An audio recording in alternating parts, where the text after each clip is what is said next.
We grow when we give. We grow when we give. We grow when we give. Nosotros crecemos cuando damos. We grow when we give. 与えるとき成長する。 We grow when we give. Welcome to ROG, Return on Generosity, a podcast celebrating generosity at work. Not financial giving, giving valuable time, alternative perspectives, and genuine collaboration.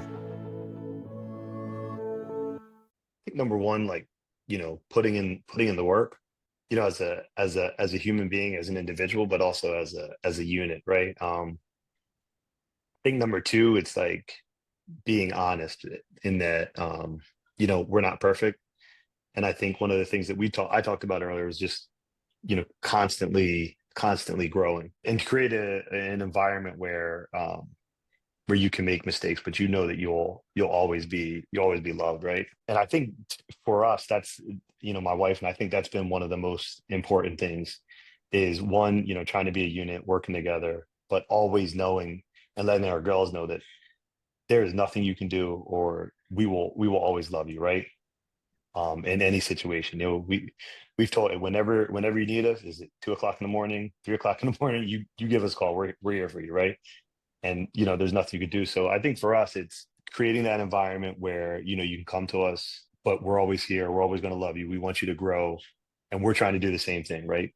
Like Mike said, we're not perfect human beings, but whatever we do, we keep the girls and you guys at the forefront, and we're growing so that your life will be better than the life our parents provided to us. I think I could say that we are all fathers to some committed children who are involved in this sport, take it pretty seriously. Tay, I had a wonderful opportunity to see his daughter Bella with surfing. Did an excellent job as a surfer. You got lacrosse player, you got track, you got basketball. Worst sports dad moment that you have for yourself? So it's two, but it's basically the same scenario. The last 2 years, Nola's played travel basketball. So she plays at the middle school, but then she plays on a travel team. And every once in a while, you get the ref that's just horrible, right? And then you try to work them a little bit, like come on, like what's going on here? Like you're calling all the fouls on us and none on them. So not last year, 2 years ago, it was in a game and it felt very one-sided. And I think I was told to calm down. I think I told the ref, "You calm down," and he came back at me and I said, "You calm down," and you can hear my wife in the back go, "Tay." You got teed? Oh yeah, I got teed up. Yes. You got to understand. I wrestled in college. I was in the military. I was an airborne ranger. Like I am an intense person. Okay, so I'm very intense. All right, and I've gotten much better over the years. It's taken a lot of journaling and a lot of praying to get better, and I'm still not there yet. But 8th grade year, CYO basketball. My daughter's 6 foot tall. All right, so she's super tall. She's a center. We're playing our arch nemesis. It's the 3rd time we've played them. They've been undefeated for years, and we went 1-1 with them during the season. We beat them once, they beat us once, and now we're in the championship game. And all the parents are, up and yelling, and I'm involved in the yelling, and come on, and it's close. It was 38-36 us. With like 13 seconds left, we're going to win the championships. It's against our arch nemesis. And one of the girls, I think she goes up for a layup, and we get a foul called on us. I'm like, no way. I'm screaming. No, everybody's screaming. And this is the worst part. My wife is very mild and meek. She puts her hand on me. She's like, "Mike, you need to calm down." And I'm like, "Get off me." I felt so bad. I still feel bad to this day. It was like the heat of the passion. Oh, man, she didn't talk to me for like a week after that. I felt so bad. I apologized when we got in the car. We ended up losing 39-38. We lost the game. It was brutal. It was 8th grade. I still remember it. And I still remember, "Get off me." And it was bad. Dude, basketball brings the worst out, man. It's tough. Oh, man. Well, I still feel bad about that. I did two quick ones, soccer sideline and lacrosse sideline. Avery must have been 10 years old, I would say. I'm going like 10, maybe 11. And it's a soccer tournament. I even though we were playing Warrington, up in Bucks County. We're at the tournament, and Avery at one point she had this thing where when she would make a mistake, she would kind of get upset and get into this thing that's kind of like a breathing panic, a little attack. And usually it was around her making a mistake. And I kind of felt like, she was faking it. Like she was faking this breathing thing. There's nothing wrong with her. So one moment it's like, she is starting to go with this. I know she makes a mistake and she's like going down, it's like and just doing this breathing thing. And I can hear her coach, who is a friend of ours, Brent, yelling, ref, ref, ref. I call for the ref, and telling Avery to take a knee. I'm there like shaking my head, looking at her, and the ref blows a whistle. Everybody dead silent, and all you hear from me is, "Get up!" Good job, Dad. Dead silence. It's just me and my big mouth.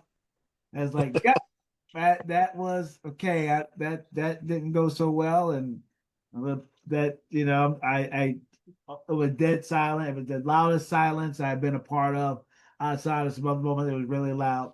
And then my son, it was a box lacrosse tournament, and my wife is taking video, or I'm taking video, and you believe that the kids can do more than what you always believe they could do better. It's just the nature of it. And watching the video, and I'm telling him after the tournament how good of a job he's doing. And later on, he watches the video and he can hear my commentary in the video that I completely forgot about.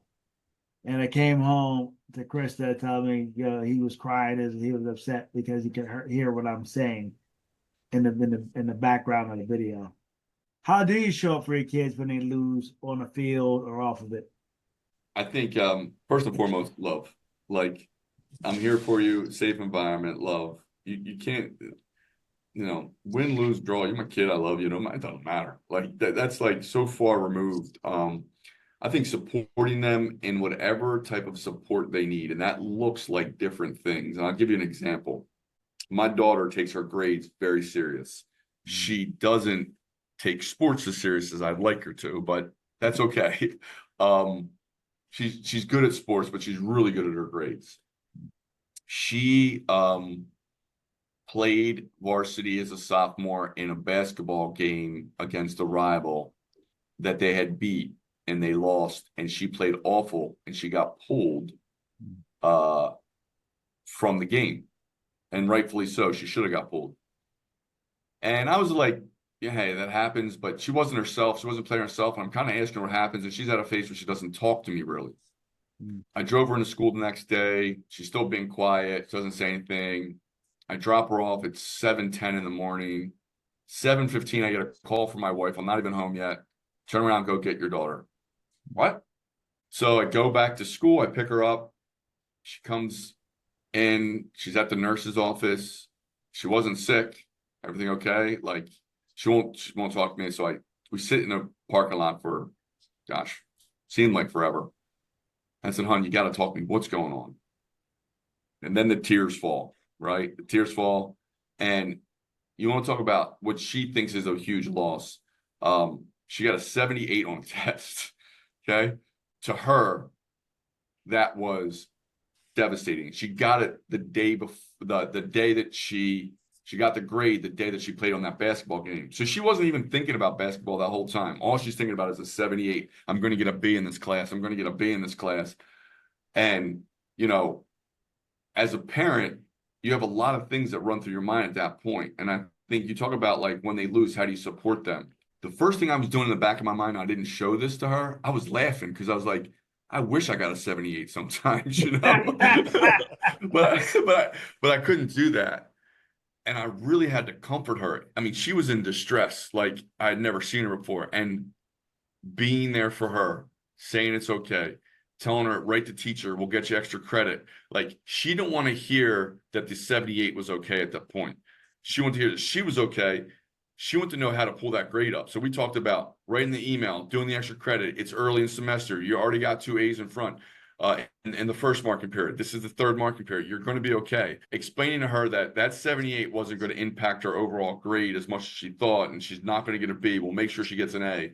And strategizing. Give her the day off and telling her she's not allowed to go to practice. She's not allowed to do anything. She's not allowed to do any homework. She's only allowed to sit on the couch and relax. Like, she was shocked when I said that. 'Cause usually I'm like, hey, what's next? What's next? This is like, you are doing nothing. You need a mental health day. And so supporting your kids when they lose looks very different depending on where your kid's at and what they're doing. Yeah, Mike, that's a great point. I echo your first answer, right? Like, love them, right? Through everything. Jabari, you brought up something about winning or losing. And, I like to take it away from the actual event, but take it away to the controllables, right? By the time you get to the game, like, you've either won or lost, right? And so a lot of conversations now with my my daughter Nola is around like the preparation. Like, now you're at a stage where I'm not coaching anymore. The friend's dad's not coaching anymore. You got to put in the work every day, and I'll help you put in the work or do what you need to do to get to where you want to go. And then those conversations too around like goal setting, like, what do you want to do? Right? I'm here to support you. What do you want to do? But a lot of the conversations I try to have now are like, I don't care about the game. What are you doing to achieve your goals on a daily basis? Right. And because if you're doing those things, Michael Jordan said he made practice tough, so games were easy, right? Like, that's what I want to see. If that's, if you want to take it to the next level. So you mentioned a bit in there, Tay and Mike, you mentioned showing up differently and giving it time to help them be where they want to be. And the question here is, how do you handle the invisible work of being there, being present? What does this mean to you, especially with being a sports dad, or the sideline, the car rides, the late game, the emotional highs and lows? What does it really mean to you, that invisible work of being there? It means everything so when we go back to that conversation about you're not knowing what to do as a dad, but you do the things and you figure it out. When you start to think about it, right, especially when the kids got into sports and activities, college, my wife and I made a decision. We will always be there for the girls with whatever they do, right? My daughter was studying abroad in Thessaloniki. Sent my wife over and my other daughter to go surprise her on her birthday. I want to be present. I want to be there for him, right? I got a chance to go over to see him. I don't miss a game unless, like, if I'm traveling for work, like, maybe I miss a game here or there, but like, I don't want to miss a game. Don't want to miss when my daughter surfed or danced or any of their shows. I'm not trying to miss anything if I don't have to, right? I've made some crazy flight situations to make sure that I'm there. And even after games, narrowing it back down to sports, after games, before games, practicing, working out, training, just being present, right? There's always lessons in there. There's always time together. It's the love that, one thing to say I love you, right? But my daughter got me this shirt, action over words. That is the physical embodiment of love. Just being there for everything. Win, loss, draw, played horrible, bad attitude. All right, cool. Teachable moment, right? And keep it moment. Just always being there. I bring it back to this, Jabari. What do I remember as a kid? What do I remember good and bad as a kid from a sports perspective and showing up? I'll go bad and then I'll go good. Bad. Coming home from PB practice and no one home, and I'm left outside by myself trying to get in my own house, right? And that happened all the time, right? Like, I remember that. It was devastating as a kid, right? Everybody watch you outside in your football uniform for hours. Where's your parents at? No one knows. Here's the other thing I remember. I made Team Foxcatcher, elite wrestling club where we live. My mom drove me up there every Tuesday and Thursday in the snow, regardless. I remember her rushing home from work, picking me up, and like, you made this team, we're going to get you there. Because that was one of the things. Like, I remember that. I remember in the snow going up John DuPont's driveway and being like, I can't believe I'm here. And so, because I remember that, we talked about you don't know what to do as a parent, but you got to ask yourself, what am I willing to do, right? What am I capable of doing and sacrificing? 2 weeks ago, I had to go meet a client in Vegas. I wasn't supposed to meet him, but he's like, hey, the only place you can meet me is in Vegas. I flew out to Vegas Monday night, saw him on Tuesday, took the red eye on Tuesday night to make it home to my daughter's banquet on Wednesday. I went to Vegas for one day. It's like a 6-hour trip. Yeah, no right. doubt. But, you know, it is showing up. It is being there. That's the sacrifices that it talks about. Like, I couldn't miss that meeting, but I wasn't going to miss my kid's banquet. You know, how was I going to work that out? Well, it meant me getting up real early or staying up late. It doesn't matter. And the other thing is, like, I'm boosters of the basketball club. I volunteer my time at the snack bar. I, hand out the rosters at the lax tournaments. I, try to do as much as I can. I'm busy. I got a job that I work a lot of hours. I'm traveling right now, but where you can show up, right? And it matters. Like, the kids see that, and they also see the parents that don't volunteer. They see the parents that don't show up to the games. They see the parents. And look, everybody's busy. I can't make it to every game, right? Lacrosse season, I traveled 6 weeks, I think. And so I didn't, there's a couple people were texting me about my daughter getting to her first goalie game, varsity game, and I didn't even make that, right? And it broke my heart. But I'm there when I can be there. And I think that's the important piece, right? And everyone's got an excuse of why they can't make their kids' game. Yeah, we're all busy. I get it, right? Or why I can't volunteer at the snack bar, or why I can't raffle tickets, or whatever it may be. Yes, you can.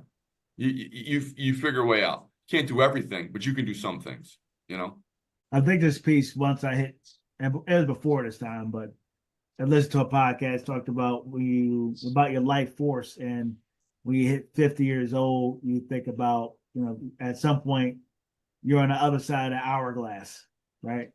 And you think about that you're now spending heartbeats, right? You're literally rationing and spending your heartbeats and being ruthless about your time. And I've had to say some significant no's to some opportunities and for leadership that would have placed us in, better spaces financially, otherwise. But nothing could override the idea that I need to be present, to be there physically for Evan and Avery. Just nothing that can jump in front of that. And they also help to have that partner, our wives that are on board with that, who get it, who see that same common value of that, just physically being present. Because again, I know both my parents working 2 jobs at a time, and whether in a car or not, just not being available. And it's funny we mentioned, Mike, you're standing outside the door, or when you're in football uniform, or your parents. Where are they at, and are they late, or are they going to show it up? And then again, it's not for a lack of want, and many times it was, some of that was, where are they available? I know my dad worked 2 full-time jobs and 2 separate hospitals, walking, doing a double shift thing. But then later on, I remember having a conversation. So I'm the oldest, and then my sister's in the middle, and my brother's on the back end. He's 8 years younger than me. And I remember saying to my dad, I said, Dad, listen, I know you couldn't be available for me. I said, but you have to do it for little Gary. You have to be available. He's different.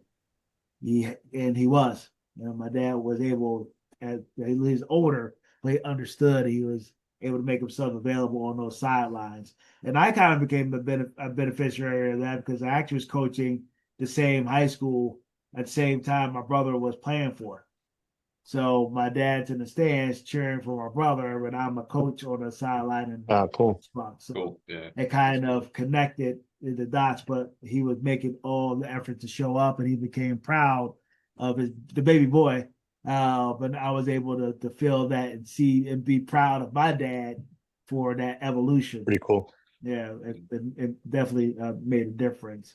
How or is it harder for you to be emotionally open as a dad, especially in competitive or performance-driven situations or performance-driven environments? So, is it harder for you to be emotionally in those moments? What are your thoughts on that? I love the way that Mike talked about the situation with his daughter, right? And kind of like psychoanalyzing that situation. I think he did what a lot of good dads do, right? Like take a step back, figure out what the situation is, gather all the intel, right? And then handle the situation. I feel like when you're emotional or you jump to conclusions or you don't take all those factors in, I think, that's where we make mistakes, right? Or when we get too emotional, i.e., technical Tay over here, Jabari, some of the things that you were talking about, right? You let those emotions take over, and then sometimes the outcomes are good, but probably, not a high percentage of the outcomes being good. So, in my experience, I've tried to really analyze and understand the situation. We have a lot going on a daily basis, but so do our kids, right? Grades, school, social things. We don't, you don't know what happened. And I can tell you, like, girls can be nasty, right? So, like, there are all these different factors that go into it. I try to come into a lot of those situations objectively and fact find. And then once I fact find, then let's have the conversation, right? And I think another part of that too is having the conversation at the right time. One of the things I say to my oldest daughter, like, are you ready to receive what we need to talk about?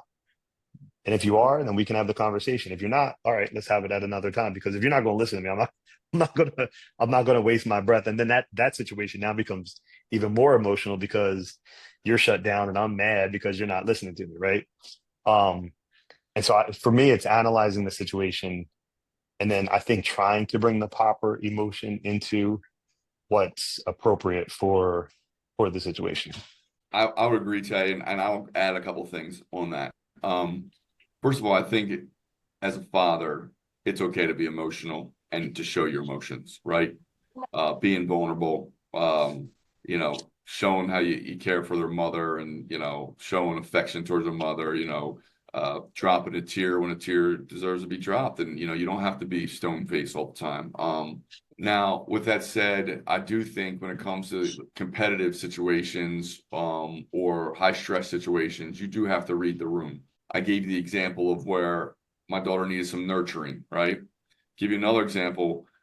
My daughter had a tournament up in middle Philadelphia. One day we drove her to like another country hockey, which is another city away, and over to Philly one day, and we're driving all over the place. And we get into the car to go home. We brought her sister, her mother. The whole 2 days have been for her now, right? Our mom asked her like, how's the game? How's everything going? She doesn't say anything. Her sister says something to her. She doesn't say anything to her sister. She gets on her phone. She's totally ignoring everybody. I pulled the car over and took the phone right out of her hand. I said, we are not spending our whole day for you, and you just sitting there. And Right. I know I was a little upset at myself, but I know I was okay because my wife was like, good job. And when my wife said that, Get him, Dad, get him. Yeah, when my wife says that, I know that, my daughter they're teenagers. They're self-consumed, right? She was not reading the situation. And it happens, like they're learning. And so they're learning to be independent. They're learning what they can do and what they can't do. And so she just didn't read the room very well, or the car very well, I should say. And, we gave her one chance, we gave her two chances, and she wasn't reading it well. And she needed to know that how she was behaving was not okay. Yeah, And of she course. learned. I mean, she learned from that. And it's appropriate at certain times. So you have to, like you said, be objective, try to read the room, but you've got to have boundaries on both ends. Yeah. Of course. Yeah. But Mike, in your situation, you were objective and unemotional until the third time. Exactly. and the So- motion game. So I tell you a funny, emotional story. and it kind of circles back, Jabari, to the whole we were talking about how do you see generosity in your daughters. So I told you last year was tough with daughter preparing for college, and then you graduation, so you have all the that finality of school, and lose friends and moving on and stuff like that. Well, Bella's danced since she's been 4 years old, and at her studio, they had senior night. So the recital weekend's not long. They bring out all the seniors, and the seniors do a solo. Two of my other daughters, Lily and Colby, went to go help her at her solo. My wife and I and my in-laws and my mother and father were sitting in the front 2 rows. Bella comes out, she starts dancing. Like 5 seconds into the song, Lily comes out and starts dancing with her. Bro, done. Like done. Like ugly crying, sniffling in the front row. Wait a second. Then Colby comes out and she starts dancing. So when you want to, you were talking about like heartbeat, we're talking about heartbeats, but then you think back to like all the dance recitals, like all the times driving them back and forth to dance, right? All the costumes, just being there on the weekends, sometimes complaining, sometimes loving it, but like just being there. And it just kind of like flashed right in front of my man. I was like, my daughter's after was like, yeah, we heard you sniffling in the front. I'm like, listen, that's just what it's gonna be, what it's gonna be. Like I told Bella, I said, you can't do that to me. You gotta give us a heads up. And it was like one of the best surprises, man. Just seeing your girls up there doing the thing they love all together. And man, that was a rough one. That was a rough one. So with all that being said, what lessons about generosity and character do you hope your kids are picking up from you, whether it's at the dance recital, at practice games, or the car rides home? So what are those lessons about generosity or character do you hope they're picking up from you?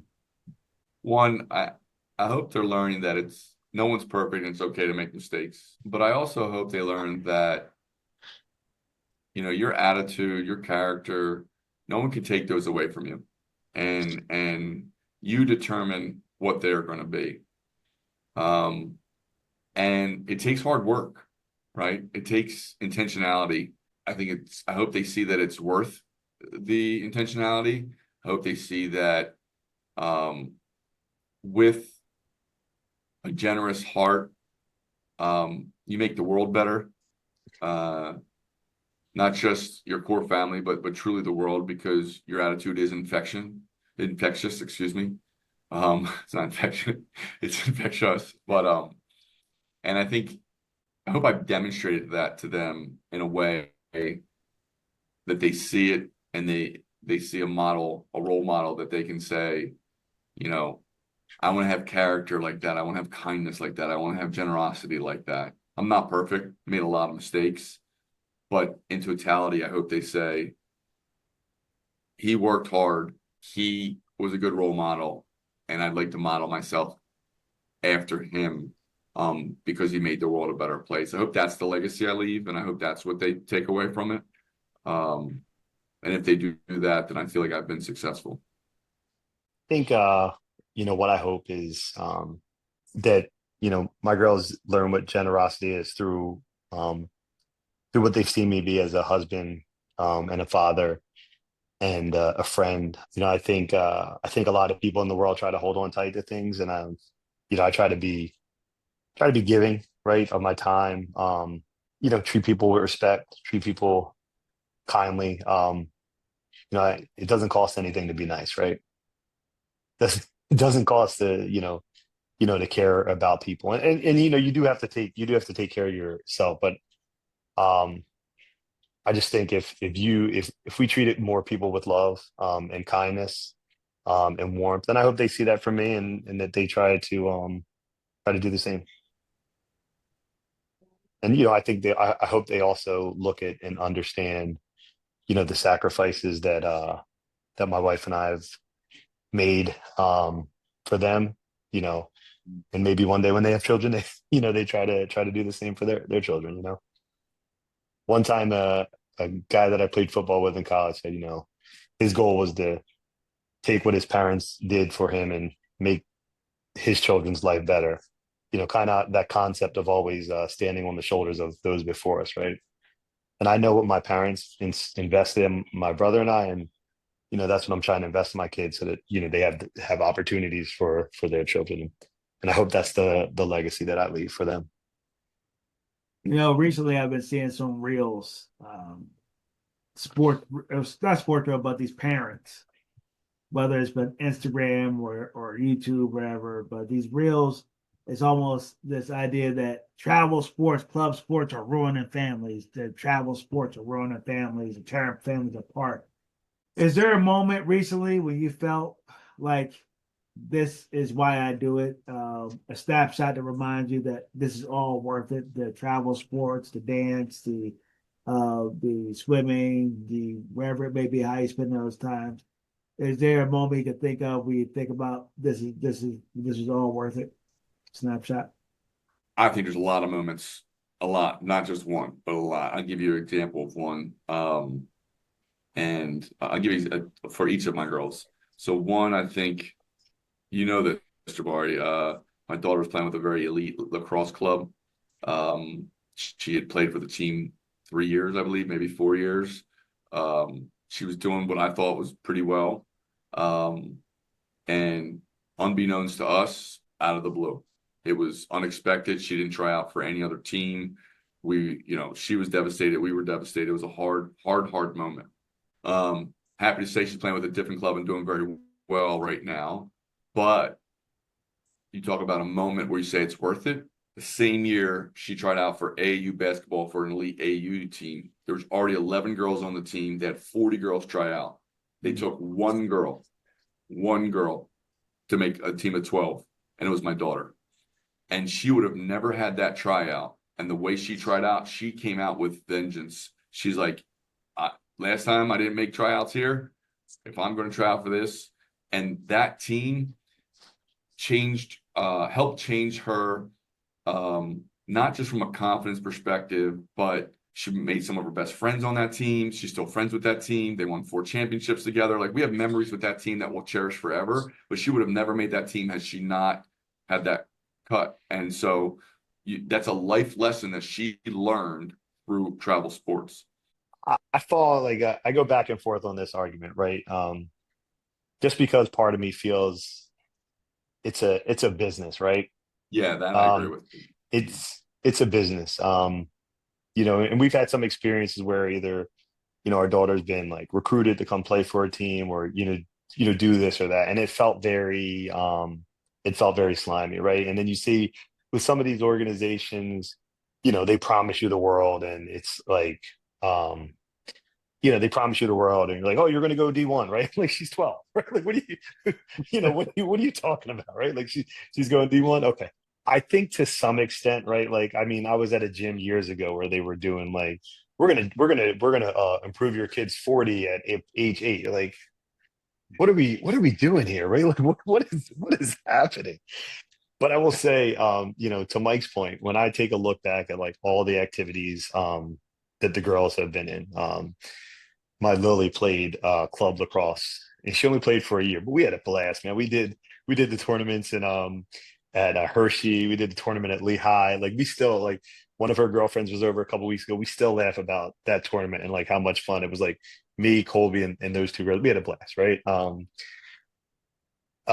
With Nola, who my other daughter was surfing. Like, she made it to the States her freshman year. I remember going up the Garden State Parkway to go see her compete. Like, you want to talk about like fun, right? Like, after work, my wife and I, take our beach chairs, go to the beach, 80 degrees out, 70 degrees out, you're watching your daughter surf. Like, how much better, how much better does it get? So, and today, and not to be somber, but, again, I go back to all the lessons you learn in sports and activities and camaraderie and stuff like that. Today, unfortunately, a kid that I went to high school with, that our daughters played soccer together, he passed away. And almost the whole entire soccer team, this club team that the girls have played played together probably about 3 or 4 years. Half of the team on a school day was in the back corner, went there to support their teammate. You know what I mean? Like, things like that, right? sometimes those situations don't arise or come, happen if you're not on a team. But to be put in those situations and see the growth and the development it's amazing. So I treat this very similar, Mike, to the conversation we were having earlier about the emotional piece. Like we evaluate each situation and say, all right, what are we going to do for this, right? Do we put her in this club team or do we put her? What's the best decision? And we talk it through with the kids, and then we make those decisions. But I think we've got to a point where we said, enough is enough on some things, and we're not going to do this, and we'll just do this. So that's kind of how we've looked at it. All right, we're getting close to wrapping it up here. I have a couple more questions here. What is a snapshot that never fails to make you smile? I'd say top of mind for me right now is probably I think you saw Colby at the beginning, like every day, like, and she's grown up with me working from home and being on like a camera, right, or a Zoom call. She doesn't care, right? I could be talking to the superintendent of the largest school district in the country or anybody. Like she does not care who's on the phone. Like she's up, she's giving me a hug or a kiss.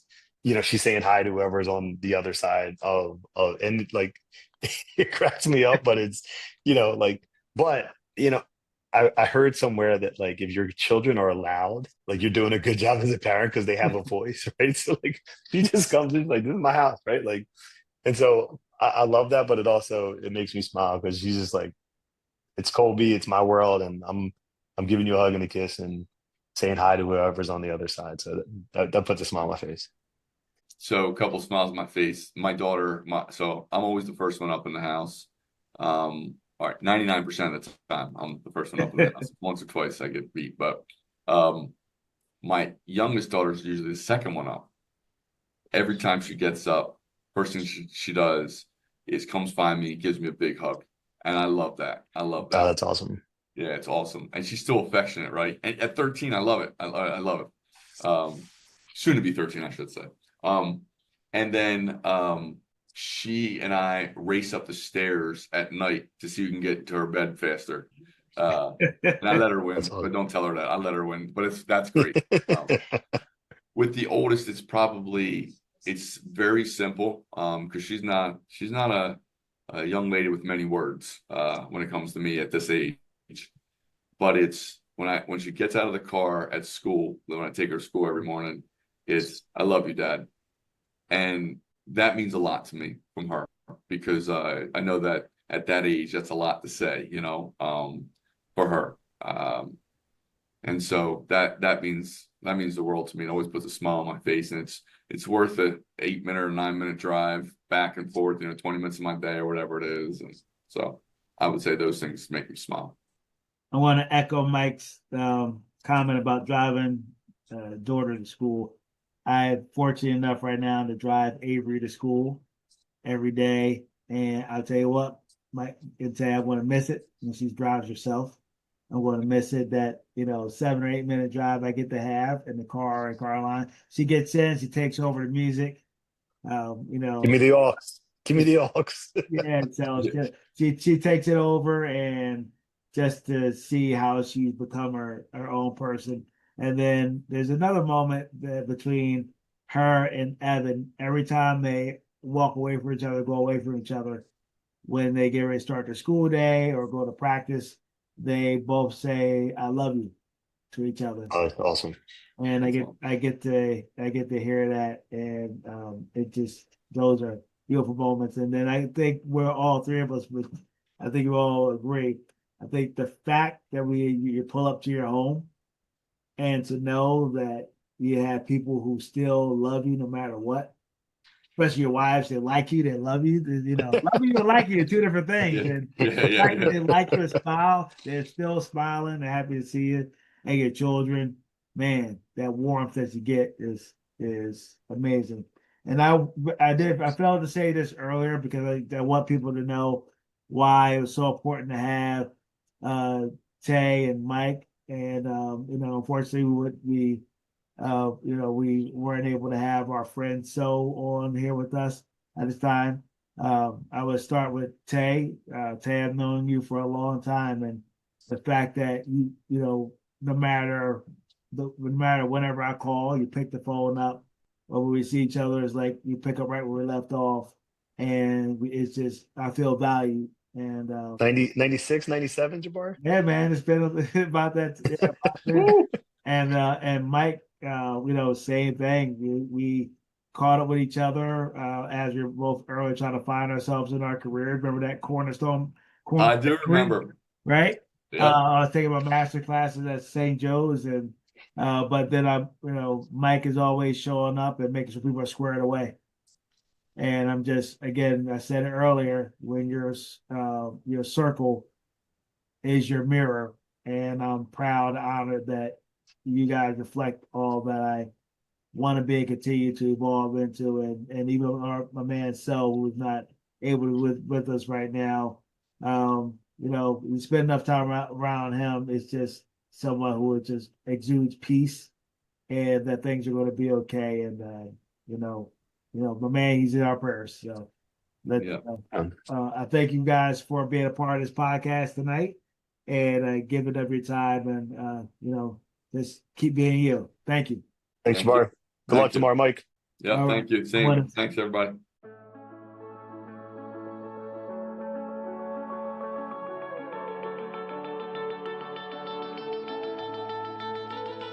Thanks for listening to ROG, Return on Generosity Podcast. Please help us grow by subscribing and reviewing us on your favorite podcast player. And for more information, visit bridgebetween.com. We grow when we give. 우리는 나누면서 성숙합니다. We grow when we give. On rayonne quand on donne. We grow when we give.